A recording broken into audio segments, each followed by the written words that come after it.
नागपूरमध्ये सोमवारी झालेल्या हिंसाचारानंतर राज्य सरकारने महत्त्वाचा निर्णय घेतला आहे। 5 पोलीस ठाण्याच्या हद्दीतील संचारबंदी आता हटविण्यात आली आहे। ही घटना जेव्हा औरंगाबादच्या कबरीवरून राजकारण तापले होते त्याच वेळी घडली होती। हिंसाचारात पोलिसांसोबतच नागरिकांना देखील मोठे नुकसान झाले आहे।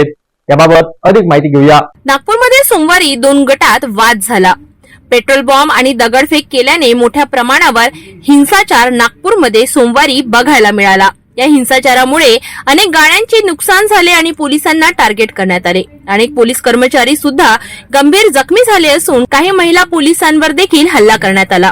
यावर मुख्यमंत्री देवेंद्र फडणवीस यांनी नागपूरच्या दौऱ्यावर येऊन वरिष्ठ पोलीस अधिकाऱ्यांची बैठक घेतली आणि हिंसाचारामध्ये झालेल्या नुकसानाची भरपाई आरोपींवर केली जाईल असं स्पष्ट केलं। आता जे काही नुकसान झालेलं आहे हे सगळं नुकसान दंगेखोरांकडून वसूल करण्यात येईल।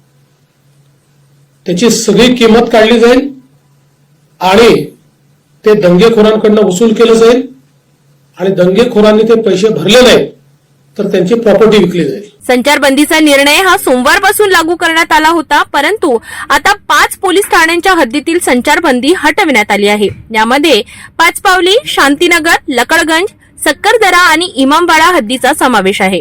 मात्र गणेशपेठ तहसील आणि कोतवाली हद्दीतील संचारबंदी अजूनही कायम आहे। संचारबंदीमध्ये काही प्रमाणात शिथिलता येणार असली तरी रात्री 10 नंतर ती कायम राहील। नागपूरमध्ये परिस्थिती हळूहळू नियंत्रणात येत आहे। पोलिसांनी मोठ्या प्रमाणात ताब्यात घेतलेल्या आरोपींवर कारवाई सुरू आहे। आपण आणखी काही अपडेटसाठी आमच्याशी जुळत राहा, पाहत राहा सिटी न्यूज।